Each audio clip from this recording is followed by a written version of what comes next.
Welcome back to city news. TDP అధినేత చంద్రబాబు నాయుడుపై మాజీ మంత్రి అంబటి రాంబాబు చేసిన అనుచిత వ్యాఖ్యలను ఖండిస్తూ తెనాలిలో టీడీపీ శ్రేణులు శనివారం తీవ్ర నిరసనకు దిగారు.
బూతుల పార్టీ ముఖ్యమంత్రి చంద్రబాబు బూతుల వైసీపీ తెలుగుదేశం పార్టీ దున్నపోతు అంబటి రాంబాబు అతని నోటి తోలని ఈరోజు మళ్ళీ ప్రదర్శించాడు. ఇతన్ని మన గవర్నమెంట్ వచ్చిన 2 సంవత్సరాల నుంచి వదిలేయటమే మనం చేసిన మొదటి తప్పుగా మేము భావిస్తున్నాను.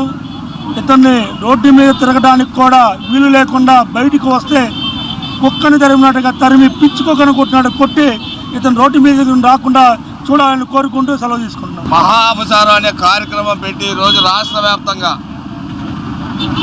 ఏదైతే వీళ్ళు కల్తీ చేశారో పవిత్రమైన తిరుమల తిరుపతి దేవస్థానం యొక్క మహాప్రసాదం లడ్డు వ్యవహారంలో వీళ్ళు చేసిన అపచారం అంతా ఇంత కాదు, ప్రపంచవ్యాప్తంగా చూశారు. అందుకనే నేరుగా ఇవాళ వైఎస్ఆర్ కాంగ్రెస్ పార్టీని 151 స్థానాల నుండి కేవలం 11కు పరిమితం చేసిన ఇవాళ రాష్ట్ర వ్యాప్తంగా ఉన్నటువంటి వైఎస్ఆర్ పార్టీ నాయకులందరూ కూడా రోడ్ల మీదకు వచ్చి అమోఘమైన పరిపాలన అందించాడు జగన్మోహన్ రెడ్డి. సంక్షేమం బ్రహ్మాండం చేశాడు. మా ప్రభుత్వం బ్రహ్మాండం, దేవుడు వెంకటేశ్వర స్వామి కాదు దేవుడు, జగన్మోహన్ రెడ్డి దేవుడు అని చెప్పే పరిస్థితికి వచ్చి ఆ రోజు జరుగుతున్నటువంటి పరిస్థితుల్లో రాజకీయాల్లో గతంలో మీరు 5 సంవత్సరాల అధికారంలో ఉన్నప్పుడు ఏ రోజైనా కానీ పోటీతత్వంగా మీరు ఏదన్నా కార్యక్రమం చేస్తుంటే తెలుగుదేశం పార్టీకి మీకు అడ్డు తగలడం కానీ, మీ బ్యానర్లు ఎక్కడన్నా తొలగించడం కానీ, మీ విషయాల్లో ఎక్కడన్నా కల్పించుకోవడం కానీ ఎక్కడన్నా రాష్ట్ర వ్యాప్తంగా జరిగిందా అని చెప్పేసి అడుగుతున్నా. ఆనాటి ప్రతిపక్ష నాయకుడిగా ఉన్నప్పుడు చంద్రబాబు నాయుడు గారు విశాఖపట్నం కార్యక్రమం పెట్టుకుంటే అప్పటికప్పుడు అర్ధరాత్రి కార్యక్రమం, పోటీ కార్యక్రమం పెట్టి కార్యక్రమాలు చేయకుండా అడ్డం పడింది మీరు. ఈరోజు అంబటి రాంబాబు చేసినటువంటి వ్యాఖ్యలు చంద్రబాబు నాయుడు గారి మీద అమ్మ నా బూతులు. అంబటి రాంబాబు ఒకటే గుర్తుంచుకో, నీ అమ్మకి ఏముందో చంద్రబాబు నాయుడు గారి అమ్మ కూడా అదే ఉంది, గుర్తుపెట్టుకో. నువ్వు మాట్లాడిన మాట ఇదేనా? నువ్వు నేర్చుకున్నటువంటి సభ్యత, సంస్కారం, నీకు చదువు, నీ విజ్ఞానం నీకు అందించిన నీ పార్టీ, నీ రాజకీయ పార్టీ నీకు ఇచ్చినటువంటి శిక్షణ ఇదేనా అని చెప్పేసి అడుగుతున్నా.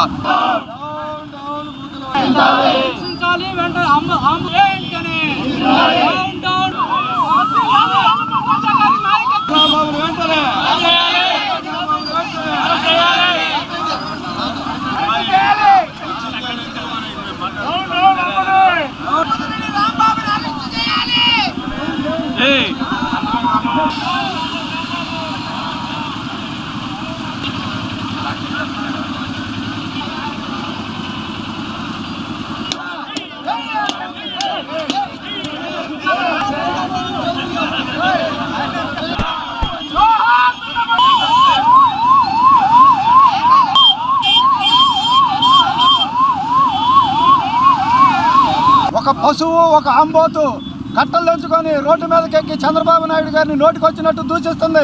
ఈ పశువు చెలరేయడానికి కారణము కూటమిలో ఉన్న నాయకులు కూడా ఒక కారణమని నేను తెలియజేస్తున్నాను. ఎందుకంటే వాడు నోటికొచ్చినట్టు ప్రభుత్వం వచ్చిన దగ్గర నుండి వాడు మాట్లాడుతుంటే వాడిని కట్టడి చేయడానికి ఏ విధమైన ప్రయత్నము కూటమి నాయకులు చేయట్లేదు. అందుకనే వాడు రెచ్చిపోతున్నాడు. వాడు రాజధాని గురించి మాట్లాడుతా ప్రపంచ స్థాయి రాజధాని కావాలన్నాడు. వాడి బతుకే వాడి రోడ్డు ఏమంటే బస్ స్టాండ్లు అమ్మంటే పరిగలేరుకునే ఏదవా వాడు వార్డు స్థాయికి తక్కువ, కౌన్సిలర్కి ఎక్కువ. వాడు నోటికి వచ్చినట్టు మాట్లాడుతుంటే మనం కట్టడి చేయకపోవటమే మన తప్పు. ఈ రోజుకైనా వాడు ఇవాళ చంద్రబాబు నాయుడు గారి గురించి ఈ విధంగా మాట్లాడాడంటే వాడిని మనము ఎక్కడికి వస్తే అక్కడ కుక్కరు కొట్టినట్టు కొట్టలేకపోతే మనం అసమర్థులమే. దాన్ని అంబటి రాంబాబు అంటారండి. అంబటి రాంబాబు కాదు, ఆంబోతు రాంబాబు. ఈయన అసలు పేరు ఆంబోతు రాంబాబు అనండి. ఈ ఆంబోతు రాంబాబుకి ఏమి పని పాట ఉండదు.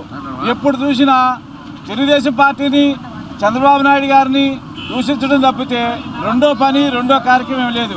ప్రజలకి, సత్తెనపల్లి ప్రజలకు ఏమైనా చేసావా అంటే అది చేసింది ఏమీ లేదు, జీరో. ఏది పోలవరం తీసుకున్నావు, పోలవరం మంత్రి చేసావు, నువ్వు ఏం చేసావా పోలవరాన్ని? ఏమి చేసింది లేదు, శూన్యం. ఇవాళ వెళ్ళి చూడు పోలవరం ఎట్లా ఉందో. 14-15 సంవత్సరాలు ముఖ్యమంత్రిగా చేస్తున్నటువంటి నారా చంద్రబాబు నాయుడు గారి గురించి అనుచిత వ్యాఖ్యలు చేయడం, మరి వారి ఆత్మన్యూనతాభావం, వారి చేతగానితనానికి ఒక తార్కాణం. వారు ఏమీ చేయలేక వాళ్ళు చేసిన తప్పుల్ని కప్పిపుచ్చుకోవడానికి ఈ విధమైనటువంటి బూతుల్ని మాట్లాడుతూ ఉన్నారు. మరి అదేవిధంగా చూసినట్లయితే రాష్ట్ర వ్యాప్తంగా వైసీపీ నాయకులందరూ కూడా ప్రతినిత్యం అబద్ధాలతోనే వాళ్ళు బతుకు వెళ్లదీస్తూ ఉన్నారు. మరి చెప్తా ఉన్నారు, ఏదైతే వాళ్ళు జరుగుతున్న ఇష్యూ ఉందో తిరుపతి మహాప్రసాదంలో కల్తీలో ఏమీ లేదు, ఏదో ఆయిల్స్ కలిపారు, అంతకంటే ఏమీ లేదని చెప్పేసి సజ్జలు కానీ వీళ్ళు చెప్తా ఉన్నారు.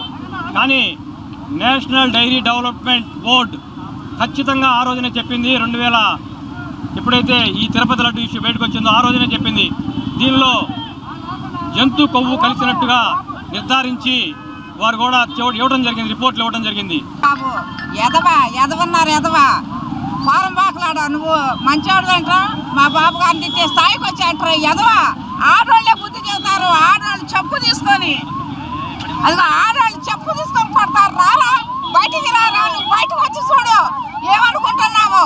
ఎదవన్నారు, ఎదవా మమ్మల్ని తిట్టడం కాదురా, నువ్వు చూడు కదా గాడిద మీద పెట్టి ఊరేగిస్తాం అనుకుంటున్నావు ఎదవా. హిందువులందరూ కూడా ఆరాధన అయినటువంటి శ్రీ వెంకటేశ్వర స్వామి తిరుమలలో కొలువై ఉంటే అలాంటి దేవస్థానం యొక్క పవిత్రతను దిగజారుస్తూ గత వైఎస్ఆర్సీపీ సైకో ప్రభుత్వంలో అక్కడ లడ్డీ కల్తీ జరిగిన విధం ప్రపంచవ్యాప్తంగా హిందువులందరూ కూడా తెలిసిన విషయమే. దాని గురించి ఇప్పుడు మనకు వచ్చిన కూడా ప్రభుత్వం చట్ట ప్రకారం ఏదైతే ఉందో విచారణ జరిపి సిట్కి అందజేసేసి కూడా దాంట్లో ఆ లడ్డీలో కల్తీ జరిగిందని చెప్పేసి అధికారులు కానీ చట్టాలు కానీ చెప్తూ ఉంటే వాటిని ప్రొవిజన్లను ఏమారుస్తూ ఈ రోజున్న వైసీపీ ప్రభుత్వంలో ఉన్న దొంగ నాయకులు ఎవరైతే ఉన్నారో వారందరూ కూడా విష ప్రచారం చేస్తూ ఆ ప్రచారం ప్రజలు నమ్మట్లేదని ఈరోజు సాక్షాత్తు ముఖ్యమంత్రిని బూతులతో దూషించే స్థాయికి వచ్చారంటే దాని యొక్క పరిస్థితి ఏ విధంగా ఉందనేది మీరందరూ చూడాలి. ఫిబ్రవరి 1వ తేదీన సంత్ రవిదాస్ 649వ జయంతిని పురస్కరించుకొని రాష్ట్ర వ్యాప్తంగా 1 నుంచి 7వ తేదీ వరకు జయంతి వేడుకలు నిర్వహించనున్నట్లు గుంటూరు జిల్లా బీజేపీ ఎస్సీ మోర్చా అధ్యక్షులు దారా అంబేద్కర్ తెలిపారు. గాంధీ సేవా శాంతి ఆశ్రమంలో మహాత్మా గాంధీ వర్ధంతి కార్యక్రమాన్ని ఘనంగా నిర్వహించారు.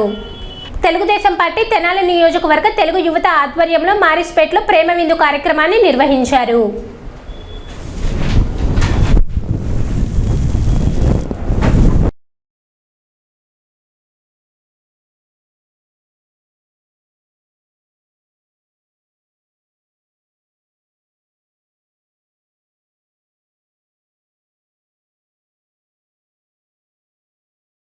సంత్ రవిదాస్ జయంతి సందర్భంగా రేపు 1వ తారీఖు జయంతి సందర్భంగా ఆయనకి అన్ని పార్టీ ఆఫీసుల్లో, మండల ఆఫీసుల్లో ఫోటో పెట్టి పూలమాల వేసి నివాళులర్పించాల్సిందిగా కోరుతున్నాం. దీనికి సంబంధించి రాష్ట్ర పార్టీ ఎస్సీ మోర్చా అధ్యక్షులు సురేష్ గారు ఆదేశాల మేరకు రేపు 1వ తారీఖు నుంచి 7వ తారీఖు వరకు ఈ జయంతి ఉత్సవాలు జరిపే విధంగా ఎస్సీ మోర్చా నిర్ణయించింది. రేపు ఆయన బొమ్మ పెట్టి శ్రద్ధాంజలి కట్టించి ఆ తర్వాత 2వ తారీఖు కానీ 3వ తారీఖు కానీ దళిత వారాల్లో ఆయన గురించి ప్రచారం చేసుకుంటా అక్కడ ఒక కార్యక్రమం లాగా పెట్టుకుంటాం. సంత్ గురు రవిదాస్ గారు మరి వారి యొక్క 649వ జయంతి మరి పూర్వకాలంలోనే అంటరానితనం, అస్పృశ్యత అనేక అంశాలపై కూడా జనజాగృతి చేసుకుంటూ అట్టడుగు వర్గాలు అందరూ కూడా అభ్యున్నతి సాధించాలని చెప్పి దేశంలో వనరులన్నింటినీ కూడా సమృద్ధిగా అందరూ సమకాలికులుగా ఉపయోగించుకోవాలనే ఒక సదుద్దేశంతో ఆ రోజుల్లోనే జన చైతన్యం చేయడం కోసం వారు దళిత వాడలా తిరుగుతూ జనం మధ్యలో కూడా వారి యొక్క అనేక కార్యక్రమాలు నిర్వహించడం జరిగింది. వారిని గుర్తు చేసుకుంటూ మరి దేశ భారతీయ జనతా పార్టీ కానివ్వండి, ఇటు రాష్ట్ర భారతీయ జనతా పార్టీ మరి గుంటూరు జిల్లా అధ్యక్షులు చెరుకూరు తిరుపతిరావు గారి పిలుపు మేరకు మరి ఇక్కడికి విచ్చేసిన దారా అంబేద్కర్ గారు ఎస్సీ మోర్చా జిల్లా అధ్యక్షులు మరి వారి యొక్క అడుగుజాడల్లో కూడా మరి ఒక కార్యక్రమాన్ని రూపకల్పన చేయడం జరిగింది. భారతదేశ చరిత్రలోనే లిఖించదగినటువంటి మహా గొప్ప తత్వవేత్త, ఆ రోజుల్లోనే సామాజిక అసమానతల పైన, అస్పృశ్యత పైన అలుపెరకని పోరాటం చేసినటువంటి సంత్ రవిదాస్ గారి జయంతిని పురస్కరించుకొని రేపు మాఘ పూర్ణిమ రోజు మరి ఫిబ్రవరి 1వ తారీఖు నుండి ఫిబ్రవరి 1వ తారీఖు సంత్ రవిదాస్ గారి జయంతి, ఆ రోజు నుండి ఫిబ్రవరి 7వ తారీఖు వరకు రాష్ట్ర వ్యాప్తంగా సంత్ రవిదాస్ వేడుకలు ఘనంగా నిర్వహించాలని రాష్ట్ర పార్టీ అధ్యక్షులు పివిఎన్ మాధవ్ గారు, అలాగే రాష్ట్ర ఎస్సీ మోర్చా అధ్యక్షులు పంతర సురేష్ గారు మరి మాకు దిశానిర్దేశం చేసిన విధంగా ఈరోజు గుంటూరు జిల్లా అధ్యక్షులు చెరుకూరు తిరుపతిరావు గారు సూచనల మేరకు గుంటూరులో మరి ఈరోజు తెనాలి పట్టణంలో దానికి సంబంధించినటువంటి సన్నాహక సమావేశం మరి పత్రికా ప్రకటనకి ఏర్పాటు చేయడం జరిగింది. ఈరోజు దీనికి సంబంధించి సంత్ రవిదాస్ జయంతి వేడుకలు మొత్తం 7 రోజులు జరుగుతాయి. దీనికి ఇది ఒక్క భారతీయ జనతా పార్టీ మాత్రమే కాదు, ఇందులో కూటమి నేతలందరూ, ప్రజాప్రతినిధులు, స్థానిక నాయకులు, తెలుగుదేశం నాయకులు, జనసేన నాయకులు, భారతీయ జనతా పార్టీ నాయకులు అందరూ కూడా ఇందులో పాల్గొంటారు. తెనాలి పట్టణంలోని స్థానిక బస్టాండ్ సమీపంలో గల ప్యారడైజ్ గృహ సముదాయంలో శారదా చలపతి నివాసంలో మాఘమాసాన్ని పురస్కరించుకొని పుష్పయాగాన్ని భక్తి శ్రద్ధలతో నిర్వహించారు. ఈ సందర్భంగా సూర్యునికి ఆదిత్య హృదయ పారాయణ చేయడంతో పాటు అమ్మవారికి శ్రీ సూక్తం, పురుష సూక్త విధానాలతో అభిషేకాలు నిర్వహించారు. అనంతరం అష్టోత్తర శత సహస్ర నామాలతో, నేతి, కలువ పూలతో పాటు వివిధ రకాల సుగంధ పరిమళ పుష్పాలతో ప్రత్యేక అర్చనలు చేశారు. అనంతరం మంగళహారతి నిర్వహించి భక్తులకు తీర్థ ప్రసాదాలను వితరణ చేశారు. ఈ కార్యక్రమంలో భారతి, పద్మ, శిరీష్, లక్ష్మి, బాలాజీ, జ్యోతి, సుశీల తదితరులు పాల్గొన్నారు. మాఘమాసాన్ని పురస్కరించుకుని మా ఇంట్లో ఈ ప్యారడైజ్ గృహ సముదాయంలో అందరం కలిపి సామూహికంగా పుష్పయాగం నిర్వహించుకుంటున్నాము. ఈ మాఘమాసానికి ఉన్న ప్రత్యేకత, సూర్యుడికి ప్రీతికరమైంది మాఘమాసం, రథసప్తం వస్తుంది. అమ్మవారికి ప్రీతికరంగా శ్రీపంచమి వస్తుంది. విష్ణుమూర్తికి విష్ణు సహస్రనామం పుట్టింది భీష్ముల వారు అంపశయ్య మీద నుంచి పాండవులకి శ్రీకృష్ణుడి సమక్షంలో విష్ణు సహస్రనామం చెప్పింది కూడా ఈ నెలలోనే. ఇవన్నీ కూడా మనకి ఈ నెలలో ఉండటాన్ని పురస్కరించుకొని ప్రతి సంవత్సరం కూడా మేము పుష్పయాగం ఈ నెలలో నిర్వహిస్తూ ఉంటాము.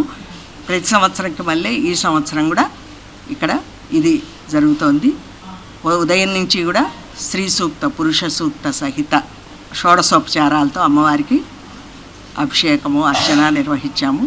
ఇప్పుడు ఒక చిన్న విరామం.